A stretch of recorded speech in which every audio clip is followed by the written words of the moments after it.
Hi, good evening.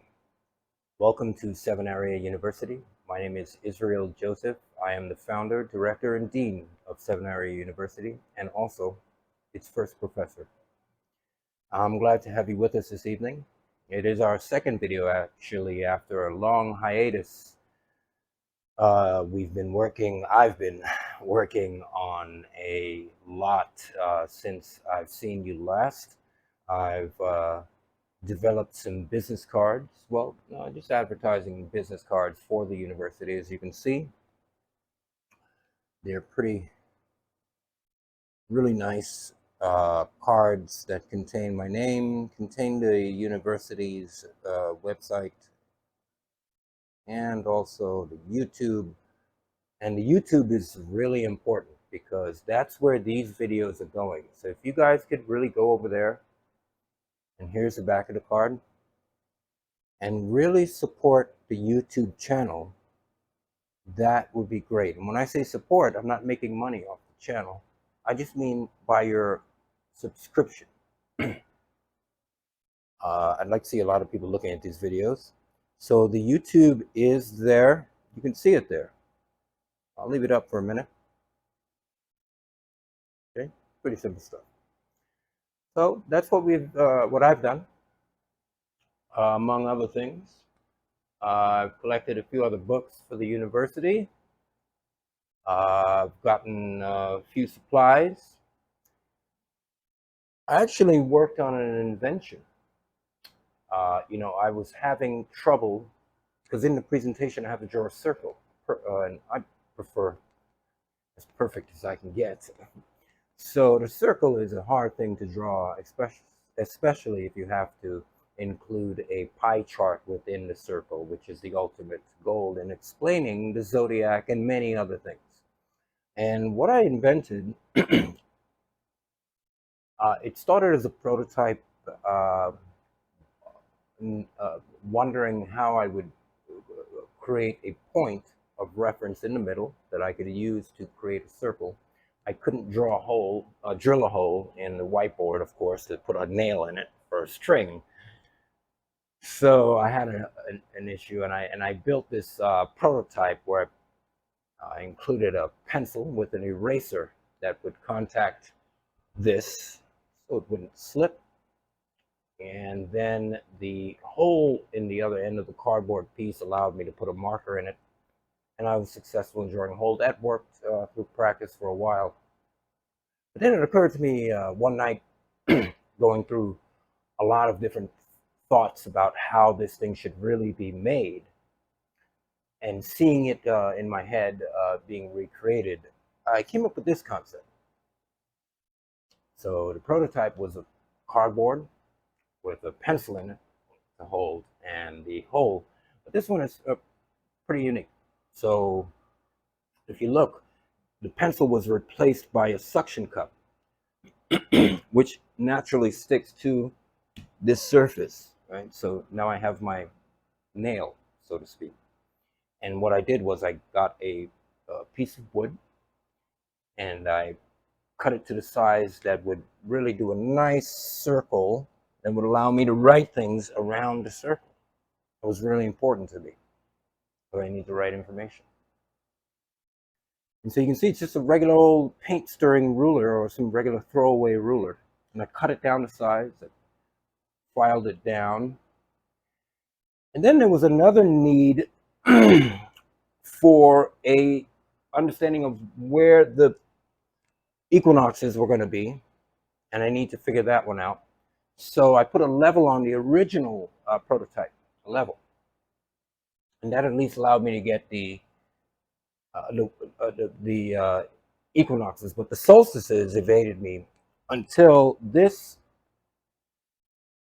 finished one here, excuse me, which I included a level this way. So now I'm able to level straight up and down. And that changed everything because now I can. So I created this, and it's got four holes, one for a large circle, smaller, and smaller. And I call it the Circulator for now. And it's an instrument that I cannot find anywhere.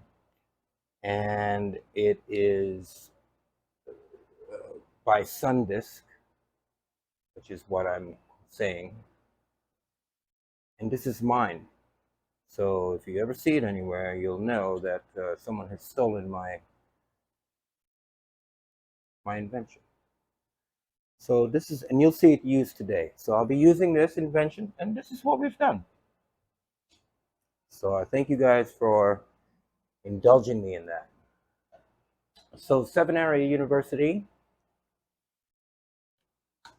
is really happy, as I said, to have you guys here with us tonight. So what are we going to talk about this evening? Okay, well, we're going to go through a few subjects. Tonight I want to talk about cultures that studied the stars. And I want to talk about that because I need to establish that the old cultures knew things, and they looked at the heavens and understood what was going on up there and why it was going on up there. And that's important, period. We need to understand that these people were not fools. They saw the heavens clearly, and they understood that there was something mystical happening because of its regularity, and that there were 5 of them that moved in an irregular state. So for instance, the constellations were regular. The 5 planets that are in our solar system that is visible to the human eye were irregular in their movements, and our sun and moon had their tracks, and they followed, and they noticed this regularity and irregularity and wondered why it all worked continuously and how it worked. So I want to talk about what they learned. I want to draw the Suicidal wave, which is simply known as a sine wave. And the Suicidal wave graph is the basis of understanding the path of the sun. It's the easiest way to understand the path of the sun throughout the year and throughout its calendar year as well, which is known as the precession of the equinoxes. I need to tonight explain the Zodiac Wheel. I'm going to use some photos, and I'm going to actually draw it using the Circulator to draw that. The summer solstice, winter solstice. I'm going to go through the difference between astrotheology and archaeoastronomy, which is a very intriguing subject. I'm going to explain astrology, why and how the stars are affecting us. Jesus and Horus, the relations between the 2 of them, how in the 4 Gospels, Jesus dies on a cross, and in the Pauline letters to the churches in the book of Acts, Jesus dies on a tree. So we're looking at a tree versus a cross. My grandmother was a Jehovah's Witness, and she showed me this when I was very young. And she said, know that there's a difference between the Jesus that dies on the tree and the Jesus that dies on the cross. And it turns out that the difference is that one is the sun, El Sol, the sun in the sky, and one is a man. And we're going to talk about that tonight.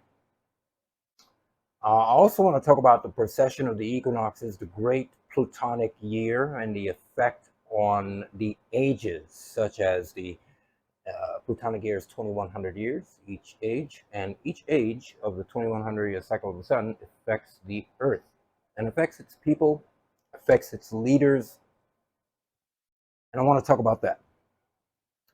A few other things. I want to explain syncretism quickly, what it really is.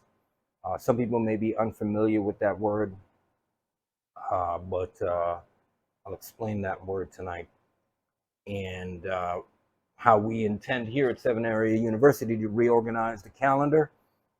I'm going to talk about telescopes and flat Earth, natal charts,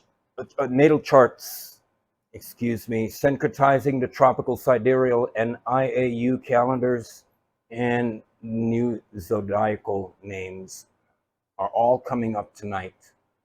at Sevenaria University, and we're happy that you're here. So let's get started.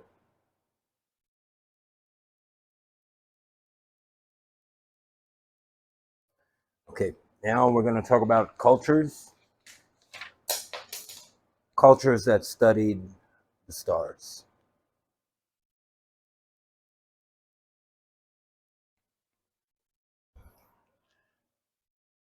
In this first display, I'm going to show you, well, why are we talking about this? Well, cultures that studied the stars are important, as I said. We need to establish that these cultures really had an interest in studying the heavens, in studying their effect on us, and what they did to study these things, and why it is this important that they studied these particular things. So we're going to start in China, okay? And this is the ancient Chinese. And they built a observatory in Beijing in 1442, okay? And you can see that is a pretty sophisticated thing. We're studying stars. It's used for astronomy. Obviously, this quite possibly turns or turned at one point. Here's the rest of the grounds showing the rest of the observatory instruments using pointed tubes to track the stars. Very, very interesting.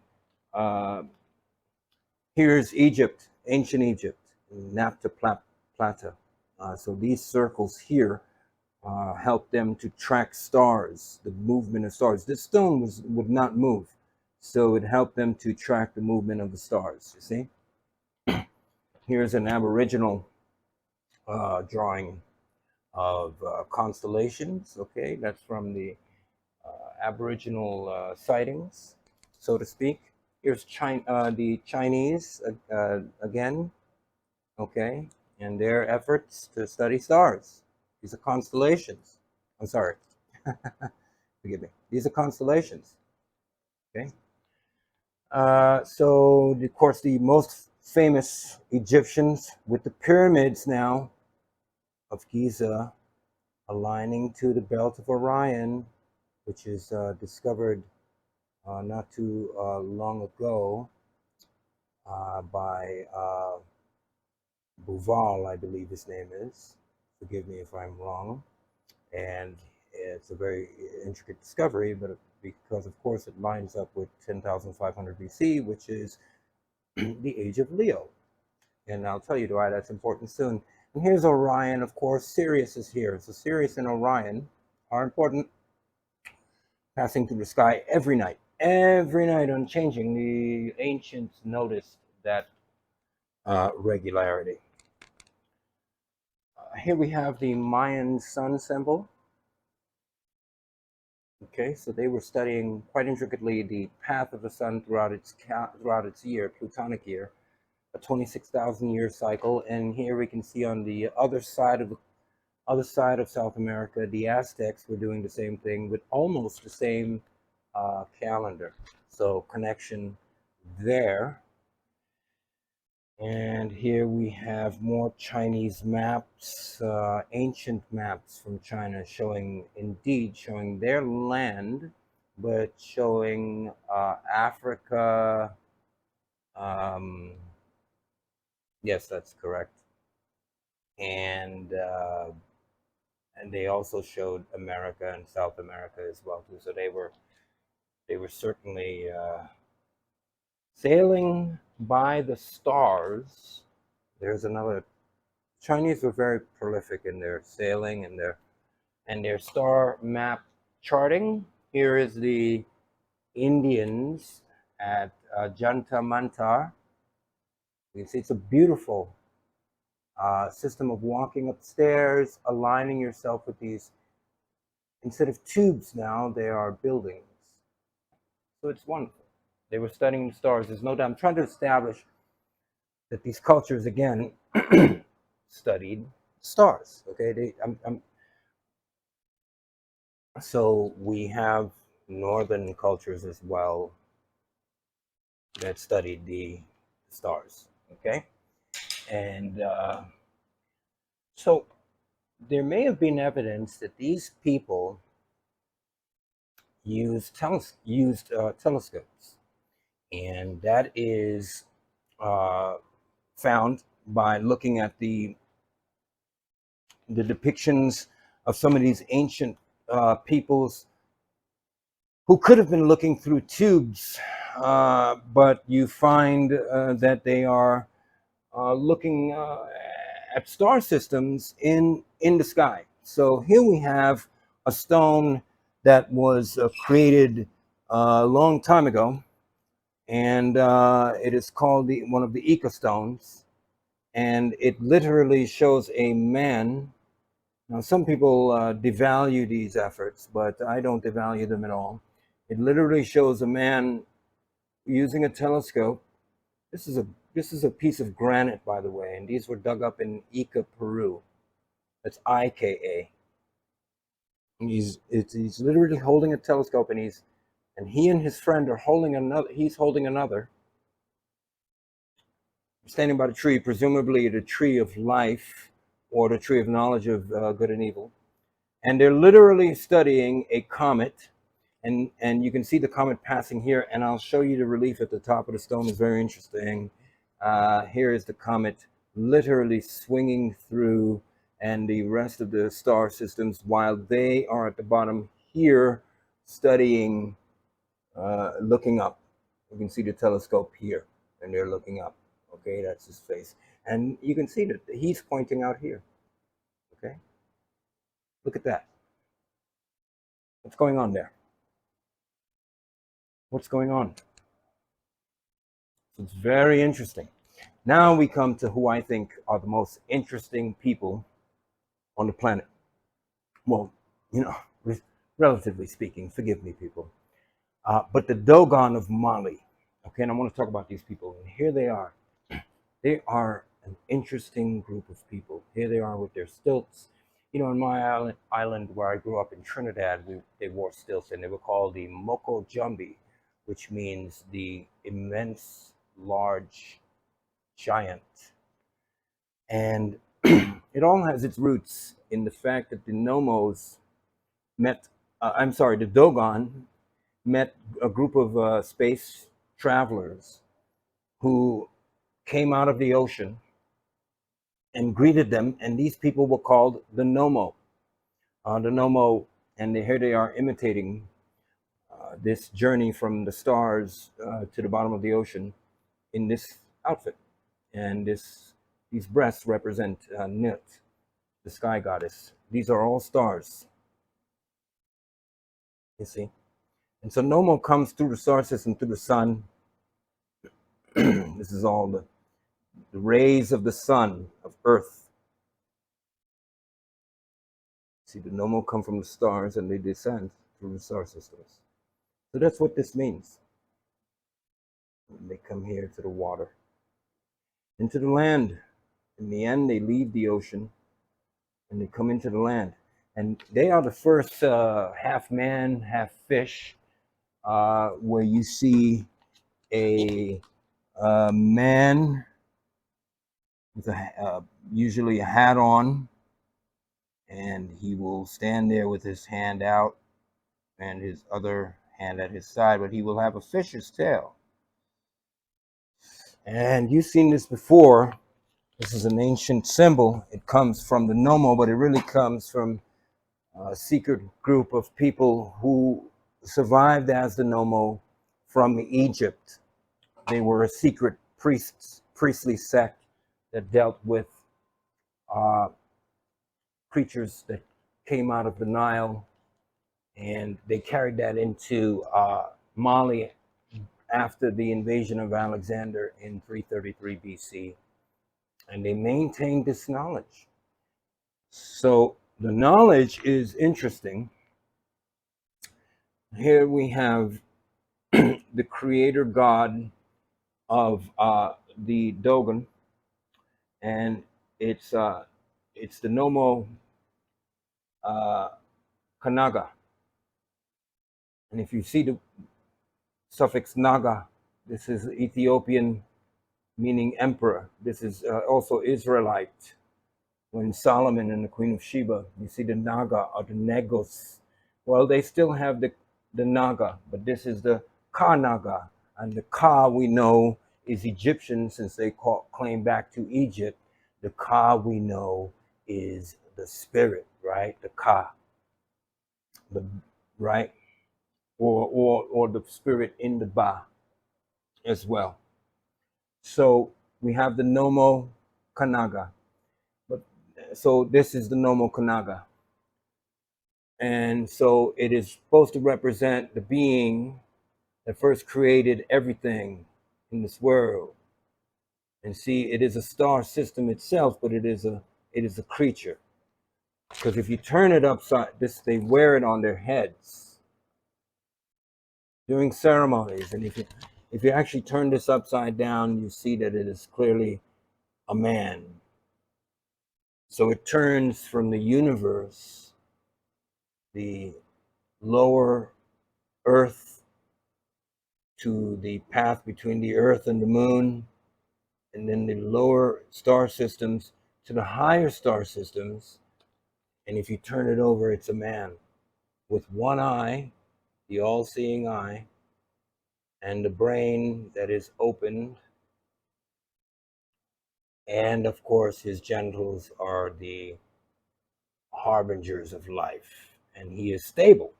He cannot be moved. See?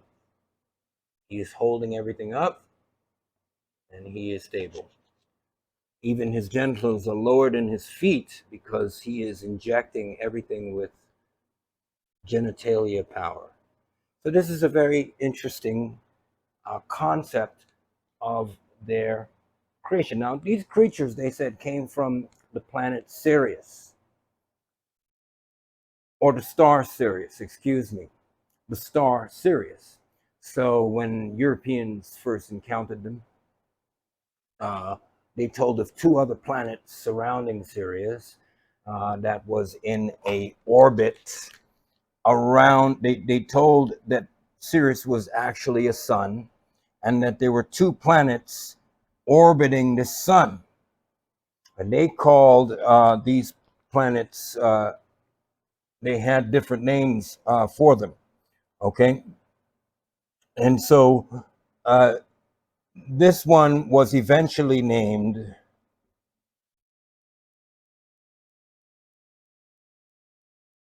Sirius A, and this one was eventually named Sirius B. When scientists were able to use telescopes and stuff in the modern age to find that what the Dogon had been saying for hundreds of years was actually true, and that there were two planets. So they said creatures came from these planets to the earth. And as they did so, they entered the waters with vehicles. Into the waters they went. And they had the power to breathe underwater.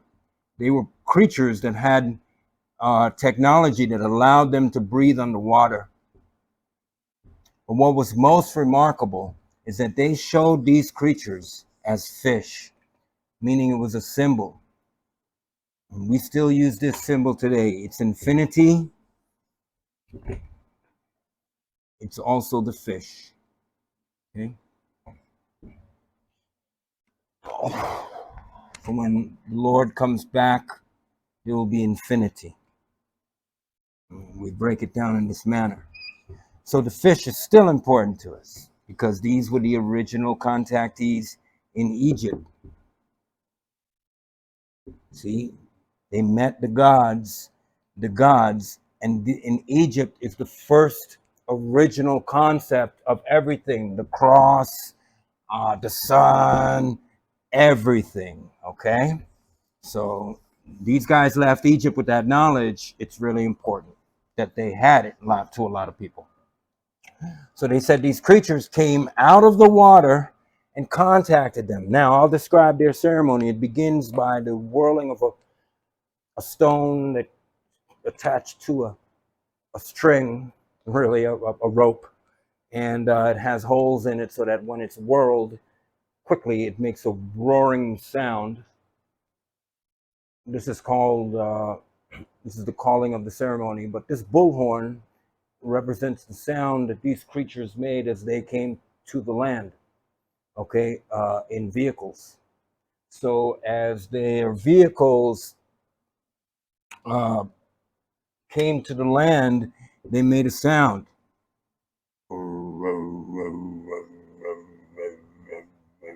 And this sound is emulated by the bullhorn. And so they're called. Now, the ceremonies take place, most of the dancers are working in a circle to show the path of the constellations. There are a few dancers in the middle that represent the earth and the moon, and there are dancers that leave and come there. And it's a very amazing ceremony, to be very simplistic about it. And I don't mean to be, but we do have to think of time as well. So they explained this, and they said that the Nomo gave them this information here. And this is what they show. And this is the symbology of Sirius A and Sirius B. Okay? So you see the path of these planets. It is also shown here. They also show the path of the planet as it moves through space, which is interesting. This is a moving planet with its other planet, two planets following it. Here they are representing it as the creatures that came from and brought the enlightenment about this information.